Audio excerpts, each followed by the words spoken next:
Del Padre, del Hijo y del Espíritu Santo.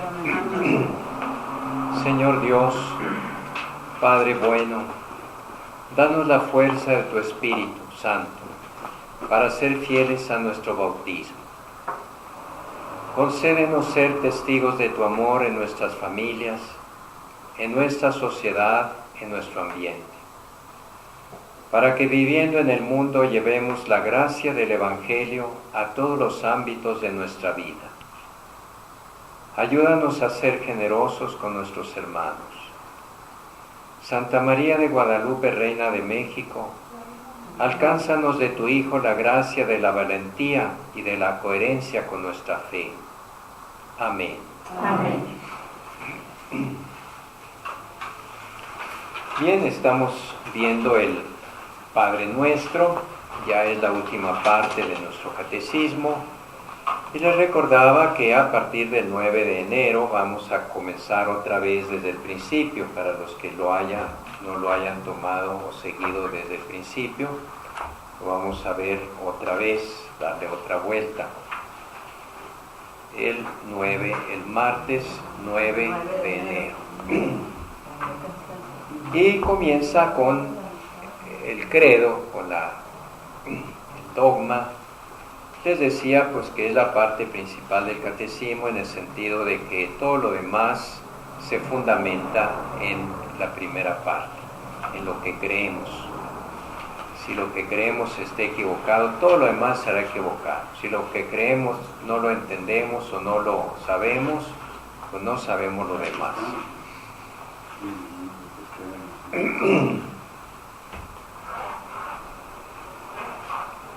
Hágase tu voluntad en la tierra como en el cielo. Aquí pedimos al Señor que su voluntad se realice en toda la tierra con la misma rapidez, docilidad y obediencia con que se realiza o se vive o se cumple en el cielo por los bienaventurados. Allá en el cielo no hay ningún obstáculo, ni el más mínimo, ni interno en la persona, ni externo, para cumplir la voluntad de Dios. Entre los bienaventurados hay una perfecta sintonía con la voluntad de Dios. Lo que Dios quiere es lo que ellos quieren. Lo que ellos quieren es porque Dios lo quiere. No hay ningún pero, ni por pequeño que sea, que le pongan al Señor. Como aquí en la tierra nosotros, de una manera imperfecta, cumplimos la voluntad de Dios, pues se pide que la cumplamos como la cumplen en el cielo. La voluntad de Dios es lo máximo para nosotros, es la regla perfecta para nuestra conducta y por lo tanto para alcanzar la felicidad plena y la plenitud del ser humano, como seres humanos.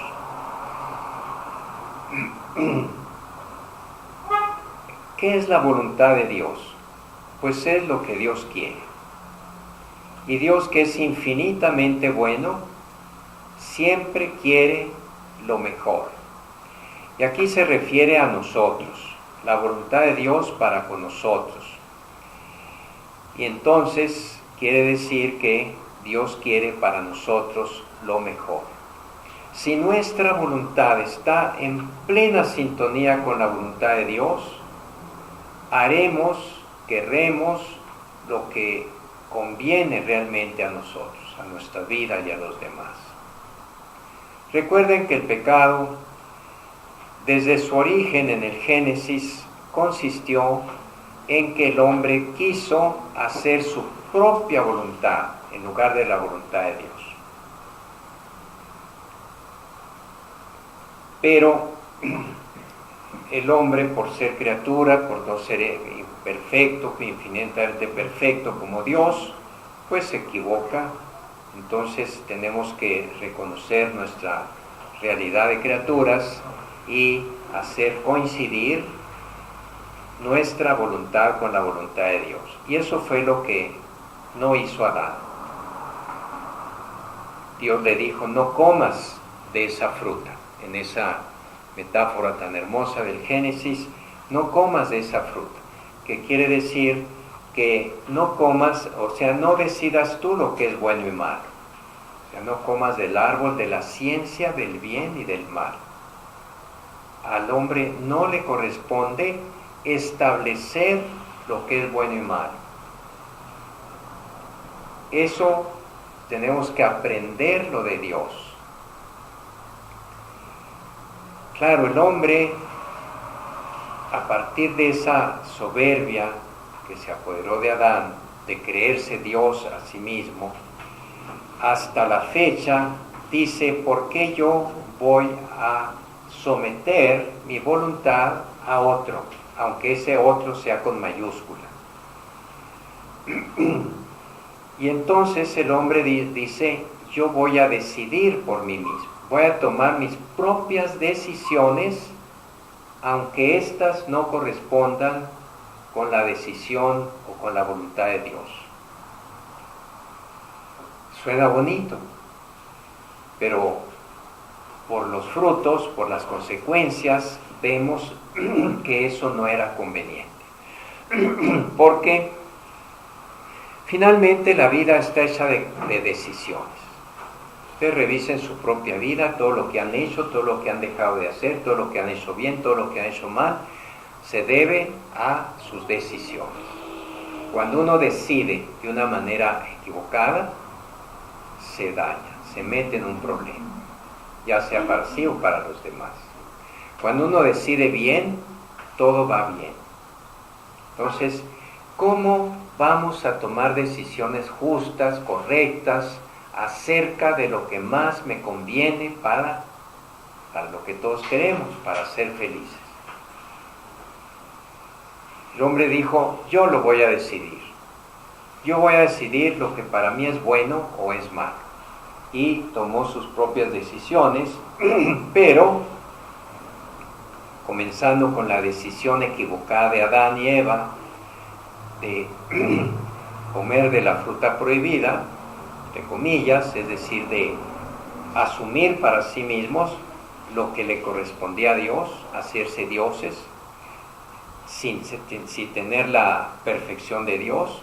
Y de ahí en adelante, todos los males que han sucedido a lo largo de la historia, y quiero decir guerras, crímenes, violaciones a la dignidad humana, hambres, opresiones, destrucción de la familia, todo lo que es malo ha venido por decisiones equivocadas. El Señor nos dice, haz esto, toma este camino y no este otro. Este es el camino de mis mandamientos, de mi voluntad. Este es el de tu voluntad, prescindiendo de la mía. Toma cualquiera de los dos, pero te advierto, si tomas el de mi voluntad, serás feliz. Si tomas el de tu voluntad, a veces le atinarás, pero muchas veces te equivocarás y te destruirás a los demás. Y eso es lo que ha pasado en la historia. La historia humana está hecha de aciertos, pero de muchos desaciertos. No sé si cuáles serán los más. Entonces, ¿cuál era el camino correcto? Que el hombre se identificara, pero de corazón, libremente. Alguien podría decir, bueno, pero entonces ya no somos libres si tenemos que hacer lo que Dios quiere y no lo que yo quiera. Bueno, pero si descubrimos que lo que Dios quiere es lo mejor para nosotros, esa adhesión al bien la haremos libremente, obligados, entre comillas, por el mismo bien, por lo que vemos que es correcto. Entonces no es contra la libertad humana. el que hace una cosa buena porque le convence que es buena, aunque se la manden, es libre al hacerla. Otras veces a lo mejor decimos, bueno, pues no me convence, pero yo creo que Dios es más sabio que yo, que es más bueno que yo, voy a hacer lo que Él quiere y no lo que yo quiera. El mismo Jesús en el huerto de los olivos dice, no se haga mi voluntad sino la tuya. ¿A qué se refería? A que Él como hombre tenía repugnancia de enfrentarse a la muerte tan horrible que le esperaba. Obviamente Él no quería, ahí está la voluntad, no quería, pero su Padre, Dios, había decidido que su muerte iba a salvar al mundo. Por eso le dice Jesús, no se haga lo que yo quiero, a lo que me inclino, lo que de repente me gusta más, es decir, librarme de esa muerte, sino lo que tú quieras. Y efectivamente Jesucristo es Él, no solo es el que cumple la voluntad de Dios perfectamente, Él es la realización plena de la voluntad de Dios en un ser humano. No me refiero a su naturaleza divina porque eso es obvio, sino como hombre. El mismo Verbo en la encarnación dice con la carta a los Hebreos, no quisiste holocaustos y sacrificios. Aquí estoy, Señor, aquí vengo a cumplir tu voluntad, a cumplir tu voluntad. Eso nos hace ver que la redención humana consistió en darle la vuelta a la página de Adán. Adán fue el desobediente, no quiso cumplir con la voluntad de Dios, no se identificó con ella, quiso ser Dios para sí mismo, quiso decidir el bien y el mal por sí mismo, o lo que es bueno y malo por sí mismo, y viene un hombre, otro hombre, que le dice a Dios, sí, en lugar del no de Adán, sí, yo quiero cumplir tu voluntad. En eso, fíjense bien, consistió la redención humana. Decimos que la redención humana consistió en la cruz, porque la cruz, la muerte de Cristo, fue consecuencia necesaria, dada la maldad del mundo, de esa obediencia de Cristo a su Padre. Si Cristo no hubiera obedecido a su Padre, el mundo no lo hubiera matado. Pero alguien tan obediente era insoportable para un mundo pecador. Y lo quisieron borrar, quisieron quitarse de encima, porque su sola presencia era un reproche, como dice el libro de la sabiduría. En Cristo y por medio de su voluntad humana, la voluntad del Padre fue cumplida perfectamente de una vez por todas. O sea, Jesucristo es el hombre, el único hombre que ha cumplido perfectamente la voluntad de Dios. Por eso Dios dijo, el Padre, cuando bautizaron a Jesús en el Jordán, dijo, este es mi Hijo muy amado, en el que tengo todas mis complacencias. Es decir, que me complace, que me agrada totalmente, absolutamente, que no hay en él ni la más mínima sombra de oposición a mi voluntad santísima. Él es pues el nuevo Adán. Si como pecadores nos viene de habernos asimilado al viejo Adán, ahora al asimilarnos, al configurarnos, al unirnos a Cristo, nos reconstruimos, o Dios nos vuelve a crear como criaturas nuevas, al quedar fundidos, fusionados, unidos a Jesucristo, el obediente. Nosotros nunca podremos ser obedientes así, de la manera que es Jesús. Por eso tenemos que agarrarnos del obediente, agarrarnos del que sí obedece a Dios de una manera plena. Y en su obediencia nosotros somos obedientes, tratando de ser lo más parecidos a Cristo, aunque siempre habrá en nosotros algo que al Señor no le agrade. Pero mientras más estemos unidos a Cristo, se van eliminando esas imperfecciones y se va pareciendo uno más a Jesús, al obediente.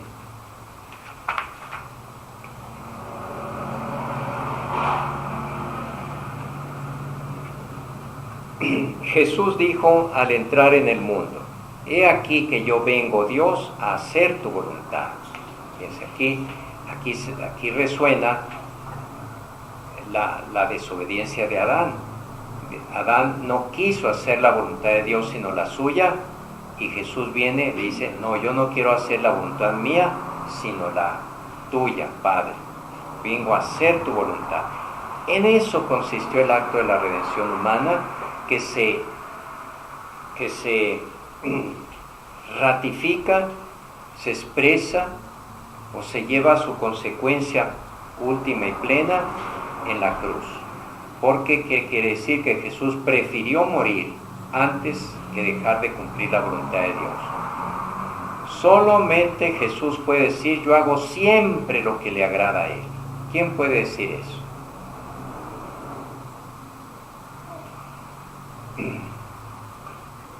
En la oración de su agonía acoge totalmente esa voluntad. No se haga mi voluntad sino la tuya. He aquí por qué Jesús se entregó a sí mismo por nuestros pecados según la voluntad de Dios. Y en virtud de esta voluntad somos santificados. Decía, ahí se realiza nuestra redención y nuestra santificación, merced o gracias a la oblación, el sacrificio que ofreció de una vez para siempre con su cuerpo, Jesucristo. Hay una relación pues muy estrecha entre la voluntad de Cristo, el cumplimiento de la voluntad de Dios por parte de Cristo y la cruz. Repito, la cruz le vino como consecuencia de cumplir la voluntad de Dios. Por eso los cristianos, cuando andamos muy tranquilos, que nadie nos molesta, que andamos por la calle sin que nadie nos persiga, mal. Quiere decir que nos adaptamos demasiado al mundo. Nomás pónganse ustedes valientes y defiendan la verdad, la justicia, de acuerdo con la voluntad de Dios, y serán perseguidos. Por eso decía alguien, es que la situación más normal del cristiano debía ser perseguido o estar en la cárcel o que lo maten. Claro, porque estamos en un mundo contrario a la voluntad de Dios, y si uno se hace allí insobornable, pues lo persigue. Es lo que pasa en ciertos ambientes donde hay mucha corrupción, en alguna empresa, en un puesto público, que si un empleado o un funcionario dice yo no, pues lo corren, lo marginan, le hacen el feo, el vacío.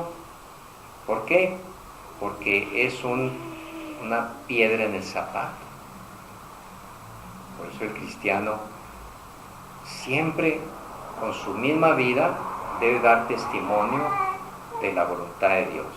Y siempre que encuentre algo que no es conforme a la voluntad de Dios y se oponga a eso, le pasará lo que a Jesús: lo crucifican, lo corren del trabajo, se burlan de él, lo marginan. Repito, ¿por qué tan tranquilos? ¿Por qué llevan una vida tan tranquila los que nos llamamos cristianos? ¿No será que nos estamos adaptando demasiado a este mundo que indudablemente es un mundo lleno de corrupción y de maldad? Eso es para pensar. Jesús murió por cumplir la voluntad de Dios, por ponerse decididamente de parte de su Padre. Jesús, aun siendo hijo, con lo que padeció, experimentó la obediencia. O sea, ¿hasta dónde lo llevó la obediencia? Hasta la cruz. Con cuánta mayor razón la debemos experimentar nosotros, criaturas y pecadores que hemos llegado a ser hijos de adopción en Él. Pedimos a nuestro Padre que una nuestra voluntad a la de su Hijo para cumplir su voluntad. Es lo que les decía.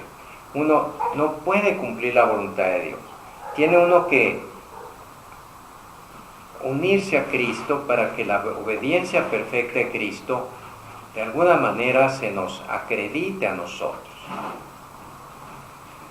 Nosotros somos radicalmente impotentes para ello, o sea, para cumplir la voluntad de Dios. Pero claro, hay gente que lo hace de una manera mejor que otra.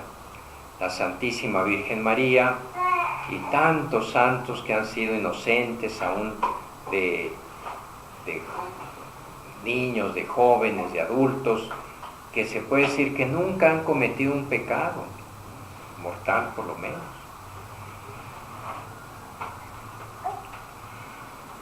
Somos incapaces de cumplir bien la voluntad de Dios, pero unidos a Jesús y con el poder de su Espíritu, podemos poner en sus manos nuestra voluntad y decidir escoger lo que su Hijo siempre ha escogido: hacer lo que agrada al Padre. Pero quisiera que se entendiera bien esto: hacer lo que agrada al Padre, cumplir la voluntad de Dios, no es un sometimiento de quien dice, ni modo, tú eres más poderoso que yo y me obligas y tengo que hacerlo aunque no me guste y yo me rebelo y ni modo, no tengo más remedio que... No se trata de eso. Se trata de configurarse de tal manera de la visión, de los sentimientos, de la capacidad que tiene Jesús de ver la voluntad de Dios, que uno la cumpla porque sabe que es lo mejor. Eso, porque sabe que es lo mejor.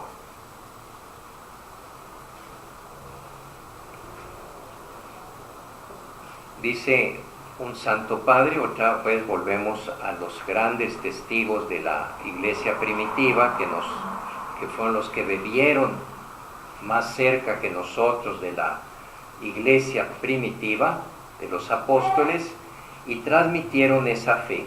Uno de ellos se llama Orígenes, es un gran teólogo del siglo II, III. Orígenes dice: adheridos a Cristo, unidos, pegados a Cristo, podemos llegar a ser un solo espíritu con Él y así cumplir su voluntad. De esta forma esta se hará tanto en la tierra como en el cielo. Y otro santo padre, San Juan Crisóstomo, dice: considerad cómo Jesucristo nos enseña a ser humildes, haciéndonos ver que nuestra virtud no depende solo de nuestro esfuerzo, sino de la gracia de Dios. La santificación no es obra de uno, es obra de Dios en uno. Uno tiene que ser dócil para que el Señor haga con uno lo que Él quiera. Aquí está la esclava del Señor, hágase en mí como Él quiere. Ahí tiene el modelo de María. Él ordena, dice San Juan Crisóstomo, a cada fiel que ora, que reza, que lo haga universalmente por toda la tierra, porque no dice que tu voluntad se haga en mí o en vosotros, sino en toda la tierra. Hágase tu voluntad, o sea, en la tierra como en el cielo. No nada más nosotros, sino el deseo, la aspiración de un cristiano es que todo el mundo cumpla la voluntad de Dios. Pues si ni los cristianos la cumplimos, va a estar difícil que la cumpla todo el mundo, pero esa es la aspiración, el ideal. Por medio ¿y cómo sabemos? Aquí se plantea un problema. ¿Cómo sabemos cuál es la voluntad de Dios? En general, pues sí sabemos hacer el bien, amar al prójimo, etcétera, pero hay circunstancias muy concretas que tenemos que tomar una decisión y no sabemos si está bien mi decisión, si está mal, si está conforme a la voluntad de Dios o no. En ese caso, hay que orar mucho, pedirle a Dios que nos ayude con un discernimiento correcto, que nos dé su Espíritu Santo que nos ilumine, pedir consejo a personas más sabias que uno, estudiar el asunto, verlo por todos lados con mucha prudencia, tratando de saber. Y una vez que uno sepa que esa es la voluntad de Dios, adelante, ¿verdad? Aún así, ¿cuántas veces hacemos algo pensando que es la voluntad de Dios y nos equivocamos? Pues esa es la situación humana. Pero si haciéndolo así nos equivocamos, ¿qué será si no tomamos en cuenta todos esos medios para descubrir la voluntad de Dios? Por ejemplo, en la vocación, un joven, una joven que dice: yo quiero estudiar esta carrera, esta otra, me quiero casar con esta muchacha, o esta muchacha con este muchacho, o con este otro, no sé cuál. Pues son grandes decisiones en la vida. ¿Cuál es la voluntad de Dios? Lo malo es que muchas veces nos vamos de bruces en lo primero que se nos ocurre. No solo hay que pedir que nos ayude a discernir su voluntad, sino constancia para cumplirla. Jesús nos enseña que se entra en el reino de los cielos no con puras palabras, sino haciendo la voluntad de mi Padre que está en los cielos. Si alguno cumple la voluntad de Dios, a ese le escucha, dice San Juan. Tal es el poder de la oración de la Iglesia, en el nombre de su Señor. Bien, esa es la voluntad de Dios. Creo que no debería haber más deseo de parte nuestra que cumplir la voluntad de Dios y orientarnos, como les dije, por la Biblia, no necesariamente abriéndola al azar y a ver qué me dice, ¿no? Sino compenetrándose de la sabiduría de la palabra de Dios para tener una clave de discernimiento en todas las circunstancias tan variadas que se me presentan durante la vida, ¿verdad? No se trata de un recetario o de un clic, haga aquí y le dicen lo que tiene que hacer, no. Se trata de adquirir un pensamiento y un criterio cristiano. Y ese se adquiere con el estudio de la Sagrada Escritura, con el conocimiento del catecismo mismo, el consejo de personas que me ayuden a discernir, etc. Pasamos ahora a la otra petición. Danos hoy nuestro pan de cada día. Aquí, pues, entramos ya en las 4 peticiones que se refieren a la satisfacción de nuestras propias necesidades, tanto físicas como espirituales. Lo anterior es pensar siempre en el honor y en la gloria de Dios. Ahora, Jesús, muy realista y muy conocedor de nosotros, porque Él mismo vivió nuestra vida, nos dice, pues pidan también lo que necesitan para vivir. El Padre los ha creado y con esa creación quiere para ustedes todos los bienes necesarios para que se desarrollen. No es como esos papás irresponsables que tienen hijos y los mandan a la calle o los dejan en la miseria. No. Dios nuestro Padre quiere para sus hijos lo mejor.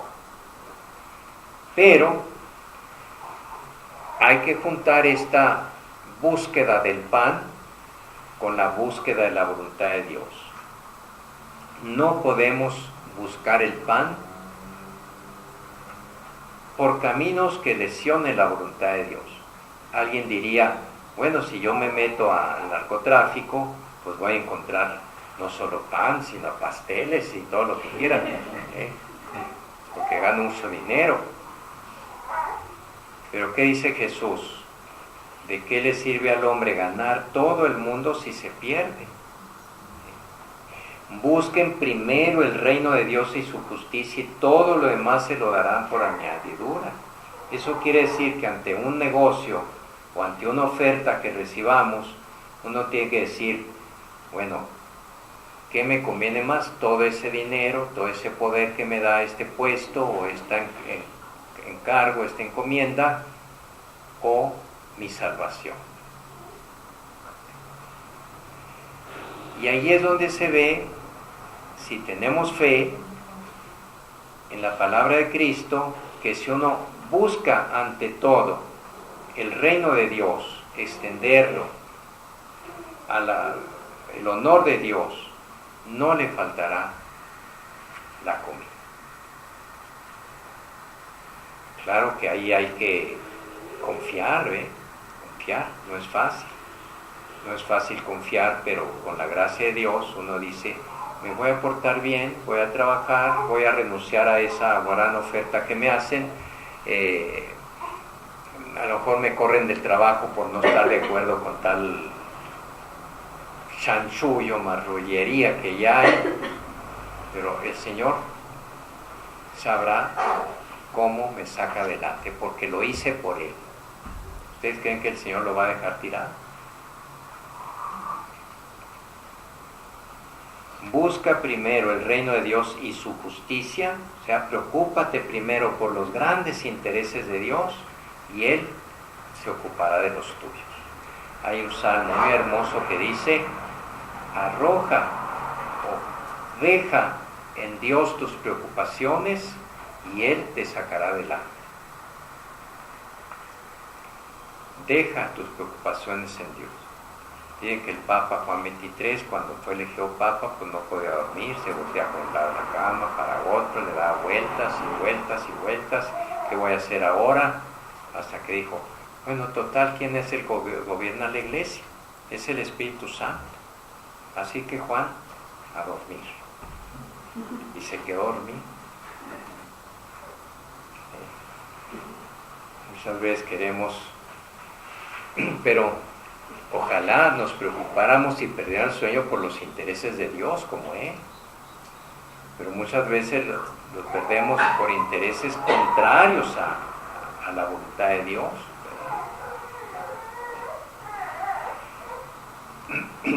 En el danos, dice el catecismo, danos hoy nuestro pan de cada día, danos, se expresa la confianza de los hijos que esperan todo de su padre. Como los niños, mamá dame comida, papá dame mi domingo, papá dame para el cine, mamá dame.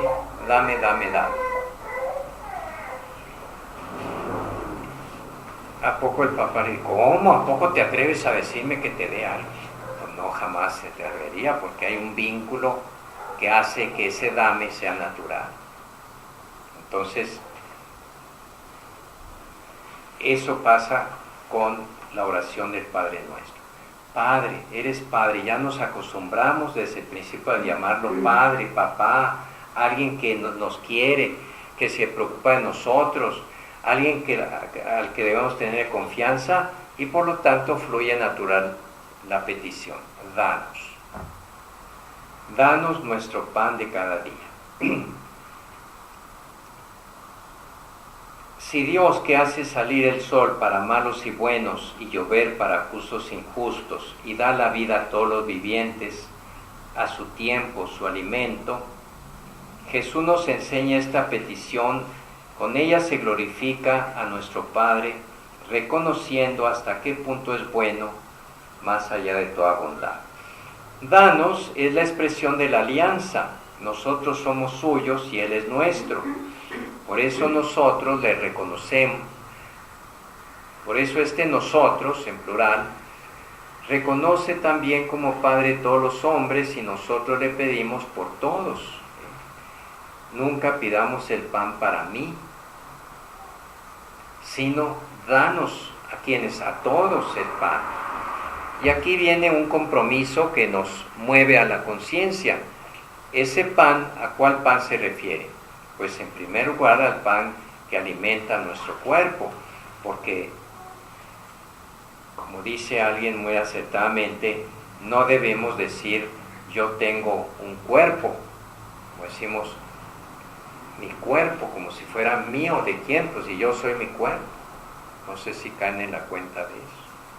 Nosotros somos cuerpo, nuestro cuerpo soy yo, mi cuerpo soy yo, un cuerpo animado por mi alma, pero yo no soy mi alma, soy mi cuerpo también. Tanto así que al morir el cuerpo se descompone y el alma se va a donde tenga que irse, pero el alma siempre reclamará a su cuerpo, reclamará la resurrección, porque el hombre no será hombre si es un alma sola, menos un cuerpo solo, ese se deshace. Pero el alma se expresa, vive, se comunica, actúa a través del cuerpo. El alma misma sola no puede funcionar, ¿verdad? Entonces, necesitamos alimentarnos, fortalecernos, curarnos, para poder trabajar, para poder cumplir la voluntad de Dios, para poder amar, para servir a los demás. Danos ese pan físico, material, en el que está incluida no solo el alimento, sino la medicina, la educación y tantas cosas que son para nuestra nutrición completa. Pero allí descubrimos en el danos que no todos tienen pan. Y esta petición debe llevarnos a preocuparnos y comprometernos en la lucha para que no haya gente que no tenga pan. Ni el pan de la comida, ni el pan de la medicina, ni el pan de la educación, ni el pan que necesita el hombre para crecer. Y es un compromiso, porque sería muy fácil, como decimos a veces, ay Señor, te pido por los que tienen hambre para que les des de comer. ¿Qué nos dice Dios? Oye, dales tú. Ya habíamos visto eso, dales tú. ¿Qué pasó con los discípulos cuando dijeron Señor, aquí hay una multitud de gente que te ha venido sirviendo, ya es tarde para que vuelvan a sus casas, no tienen a dónde ir, dales de comer? ¿Y qué dice Jesús? Pues denles ustedes. Pongan ustedes la parte que puedan. Pues aquí nomás tenemos 5 panes y 3 pescados, un muchacho tiene eso. Tráiganlo, es lo que ustedes pueden dar, pero denlo. Yo haré lo demás. Allí en ese danos nuestro pan está ese compromiso de lanzarnos, de poner nuestra vida al servicio de la justicia y de la distribución de los bienes. Recuerden que uno de los principios de la doctrina social de la Iglesia es eso, el bien común. El bien común significa que los bienes de este mundo están al servicio de todos, de todos. No puede haber unos que tengan bienes y otros que no los tengan. Puede ser que unos tengan más y otros menos, pero que todos tengan lo necesario para vivir. Y de ahí se desprende el principio del destino universal de los bienes. Si sucede lo que sucede ahora, que unos cuantos en el mundo tienen el 80% del mundo, de las riquezas, y el 20% el 20 tiene el 80% y el 80% se queda con el 20% de los bienes, no les alcanza. Esa es la injusticia social. Danos hoy nuestro pan de cada día. En el danos, en nosotros incluimos la preocupación por los demás, pero una preocupación activa. ¿Qué voy a hacer yo efectivamente? ¿En qué voy a colaborar? ¿Cómo voy a contribuir? Comenzando con la acción política, porque de la política depende muchas veces la justicia social en un país. ¿Participo en política o no participo? ¿Me vale y dejo eso para otros? Que es lo que muchos cristianos hacen, se escabullen, se van. La política tiene muy mala fama, pero precisamente porque no la hemos sabido llevar adelante los que tenemos esa iluminación de la fe para purificar, santificar la política. Que la política es el arte de llevar pues un país por los caminos de la justicia, de la paz, del progreso, ¿verdad? A veces decimos, el Padre Nuestro nos obliga a perdonar a nuestros enemigos, porque decimos, si no los perdonamos, Dios no nos perdona. No nomás a eso nos obliga a comprometernos de lleno con los hermanos que tienen hambre, que sufren, que son perseguidos. Fíjense lo que dice aquí. Pero la existencia de hombres que padecen hambre por falta de pan revela otra hondura de esta petición. Revela que eso de darnos el pan de cada día no es nada más, oye, a ver, ¿cómo voy a comer yo? No. El drama del hambre en el mundo llama a los cristianos que oran en verdad, o sea, que recitan el Padre Nuestro conscientemente, los llama a una responsabilidad efectiva hacia sus hermanos, tanto en sus conductas personales como en su solidaridad con la familia humana. Esta petición de la oración del Señor no puede ser aislada de las parábolas del pobre Lázaro y del juicio final, es decir, de aquel pobre que estaba a las puertas de un rico, que se banqueteaba todos los días, vestido con lujo, y a la puerta estaba un pobre que ni siquiera se podía levantar, y hasta los perros le lamían las llagas. Fíjense cómo hay una trabazón entre el Padre Nuestro y estas enseñanzas del Evangelio. O del juicio final, tuve hambre y me diste comer, tuve sed y me diste beber. Por eso, si rezamos el Padre Nuestro de veras, pues yo creo que no podríamos rezarlo así, tan fácil. Diríamos, no, ahorita no quiero rezar el Padre Nuestro, no. Me incomoda, me saca de mi comodidad, porque el Padre Nuestro nos lleva a comprometer. Como la levadura en la masa, la novedad del reino debe fermentar la tierra con el Espíritu de Cristo. Se trata de nuestro pan, uno para muchos, pan uno para muchos, o sea que es un pan que tiene que repartirse. La pobreza de las bienaventuranzas, bienaventurados los pobres, entraña compartir los bienes, invita a comunicar y compartir bienes materiales y espirituales, no por la fuerza, sino por amor, para que la abundancia de uno remedie las necesidades de otros. Ahí viene la solidaridad. Los grandes principios de la doctrina social son esos: el bien común, la subsidiariedad y la solidaridad. Todo para partir de la dignidad de la persona humana.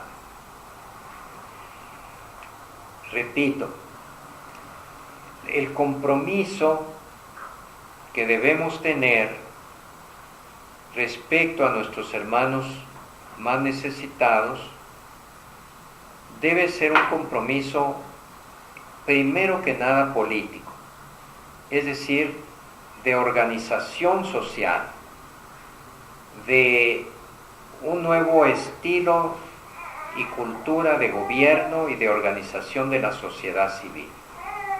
De manera que los cristianos nos comprometamos de lleno a eso.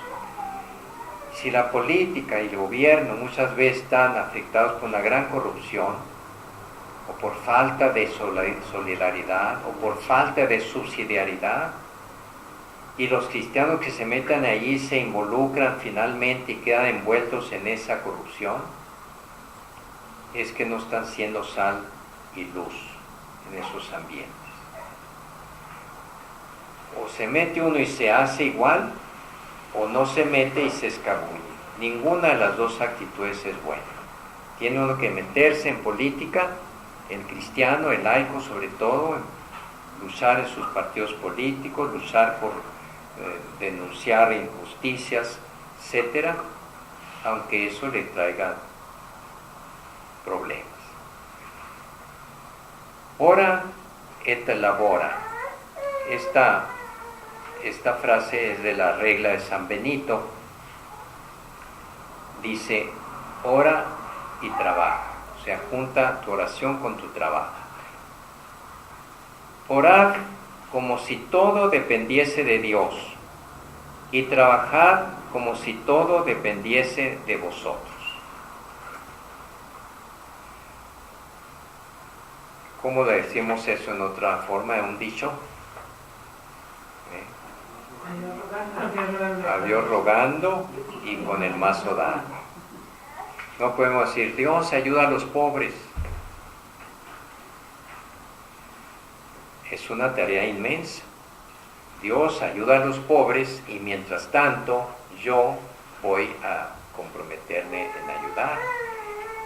Primero una acción política que les decía, porque la pobreza y la desigualdad son frutos de una mala política, de una mala concepción de la política. Y en segundo lugar viene lo que llamamos la asistencia o el asistencialismo. Muchos quieren escoger entre una cosa y la otra, no se puede. Como dijo Jesús, siempre habrá pobres entre ustedes y tienen que ayudarles.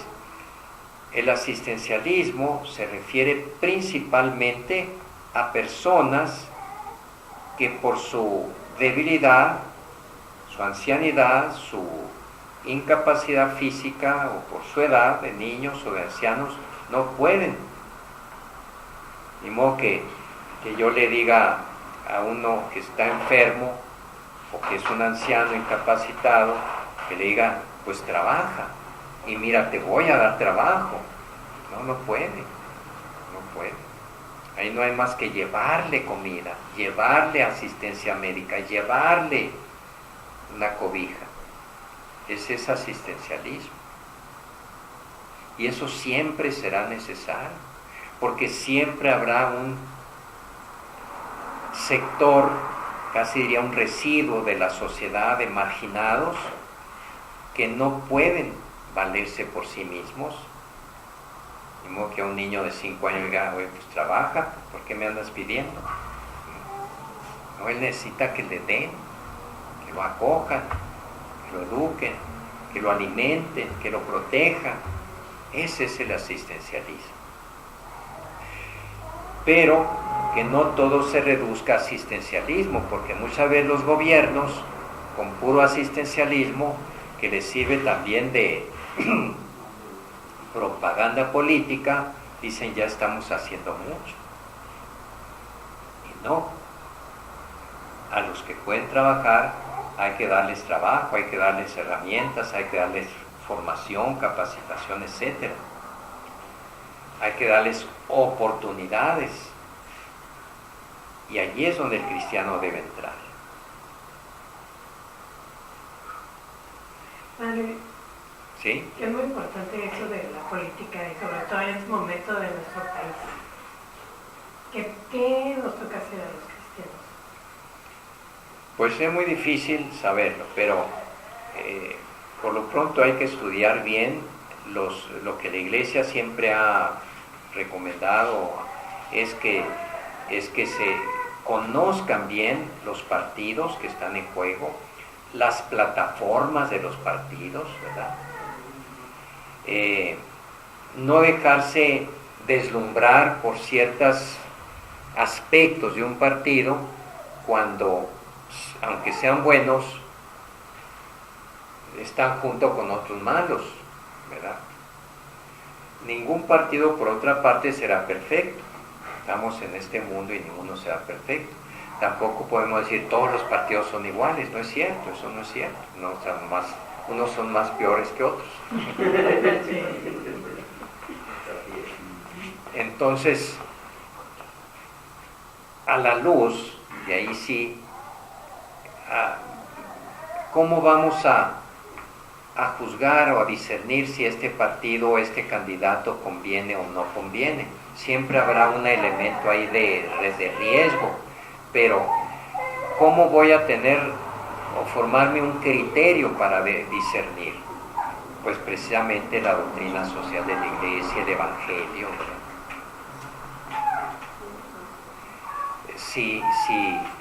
Si defiende los grandes valores de la persona humana, por ejemplo, la vida desde su origen, por ejemplo, ahí está un caso muy concreto, ¿no? Si se preocupa por la justicia social, ahí está otro.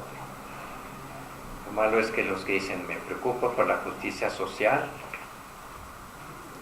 no se preocupan por la vida. Y los que preocupan por la vida parece que no les importa la justicia social. ¿Sí? Ahora, si uno se compromete más en el partido, ahí tiene que ser una voz crítica dentro del partido también, ¿verdad? Y cuando se unen dos partidos que son opuestos completamente ¿cómo se dice? Por ejemplo, la Alianza Ciudadana. Sí, exactamente. Que son opuestos, que siempre han sido opuestos. Pues también ahí es un caso muy difícil y cada uno tiene que defender aquellas posiciones, aquellos valores de los que esté convencido y tratar de influir en el otro. Es como cuando se casa una muchacha con un muchacho y él tiene unos valores y unos antivalores y ella también. Entonces, cada uno tiene que ayudar al otro a renunciar a sus antivalores y a quedarse y fortalecer sus propios valores. En eso consiste, bueno, la lucha del crecimiento del matrimonio, porque los dos van con déficit en alguna cosa, pues tienen que ayudarse a superar. En cuanto a esa alianza concreta, pues no me atrevo yo aquí a dar mi opinión, porque en primer lugar es muy difícil que va a pasar. Allí parece que el fin inmediato es romper el monopolio de otra fuerza partidista que ha hecho ya mucho daño a México, ¿verdad? Porque se mantiene en el poder como dé lugar. Eso es lo que dice. Entonces, si ese es un objetivo inmediato y se logra, ya después cada quien seguirá su propio camino. Se rompe primero que nada ese monopolio. Sí, ya vayan pensando por quién van a votar, porque no votar tampoco es una buena... La abstención, el abstencionismo podría servir en algunos casos, pero en general no lo recomienda la Iglesia. El magisterio no lo recomienda. Pues sí, porque deja que esos que no votan, ¿no?, los aprovechen, bueno, crezca el número en otro partido, ¿verdad? Sí. Hay que votar, pues ni modo, corriendo el riesgo, pero tratando también de estudiar bien la situación, ¿verdad? los programas de cada partido. Siempre encontraremos defectos en cualquier partido, en cualquier candidato, pero pues hay que votar por el menos malo, por lo menos. Y los criterios pues son esos que están como les digo, en la doctrina social de la Iglesia. Aquellos partidos que defiendan la vida, aquellos partidos que defiendan la justicia social, que promuevan el destino universal de los bienes, que se basen en una auténtica subsidiariedad y que realicen también una auténtica fraternidad. Y trabajar dentro del partido para que esos metas se logren. Muy difícilmente un miembro de un partido se opone a su partido en aquello que él ve que está mal. Casi siempre se alinean con las consignas del partido, aunque vayan en contra de la conciencia de la persona. Se tienen que muchas veces es mejor que el partido mismo lo corra por estarse oponiendo a un principio inicuo, perverso, a que uno se adapte a eso. Hoy leímos en la primera lectura del libro de los Macabeos un anciano Eliezer que lo querían obligar a hacer algo malo como un símbolo para dejar su fe judía, pasarse al paganismo, y él no quiso ni siquiera simular. Le decían come, porque comer carne de cerdo era como apostatar, ¿verdad? No es que comer carne de cerdo en sí sea algo muy pecaminoso, pero es simbólico, ya que la ley lo prohibía. Entonces comer eso, obligado por los paganos, era renunciar a la fe judía y pasarse a los paganos.